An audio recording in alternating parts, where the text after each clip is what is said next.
निवृत्तीबाबत चर्चा करण्याचा प्रश्नच नाही, त्याला संघातून वगळा, खेळापेक्षा खेळाडू मोठा नाही, असं ज्येष्ठ क्रिकेट समीक्षक मकरंद वायंगणकर यांनी सामला दिलेल्या फोनवरच्या प्रतिक्रियेत म्हटलं आहे. इतक्या वर्षांचा आपला क्रिकेटचा अनुभव आहे, तर सचिन खरंच अशी चर्चा करेल असं आपल्याला वाटतं का? मला नाही वाटत तसं.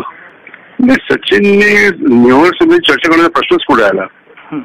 हा क्रिकेटमध्ये बरेचसे जण येतात, बरेचसे जण जातात. निवड समितीला तुम्ही 70-70 लाख रुपये वर्षाचे देतात, ते काय प्लेअरनी डिसिजन घेण्याकरता? निवड समितीमध्ये गट्स असायला पाहिजे तर ड्रॉप करायचे. आणि मी जर असेल तर मी ड्रॉप करेन. सचिन तेंडुलकर किती मोठा प्लेअर असला तरी खेळापेक्षा मोठा असू शकत नाही. तो वय जर 40 असेल तर किती वेळ तुम्ही असं खेळत राहणार? खरंय. आणि तुम्ही जसं कपिल देवने ती जागा अडवली 19 महिने, ते 19 महिने श्रीनाथ बाहेर बसला होता. म्हणजे श्रीनाथच्या क्रिकेटिंग मधले करिअर मधले 19 महिने तर गेले, 2.25 वर्ष गेली. एक्झॅक्टली. ते 246 विकेट जे श्रीनाथने काढले ते कदाचित 300 वरती झाले असते.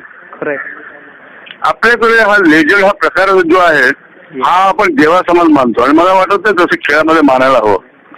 तर हा जो प्रकार आहे, मी सचिनला अनेक वर्ष बघतोय, अगदी वयाच्या 12 वर्षापासून बघतोय. आता जर सचिन मी ग्रेट म्हणायला तयार नाहीये. तो जात नसेल तर त्याला काढायला हवं. ओके.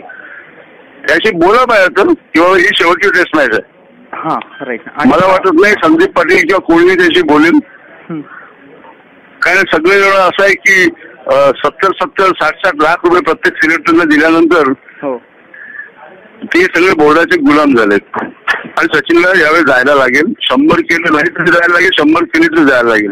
आणि नसेल जात असेल आणि जर सिलेक्टर त्याला काढणार नाहीत तर मी सिलेक्टरना एवढंच म्हणेन की त्यांचा पाठीचा कणा मोडलेला आहे आणि मेंदू त्यांचा गुडघ्यात गेलेला आहे. बरं सर, थँक्यू व्हेरी मच, तुम्ही आमच्याशी बोललात.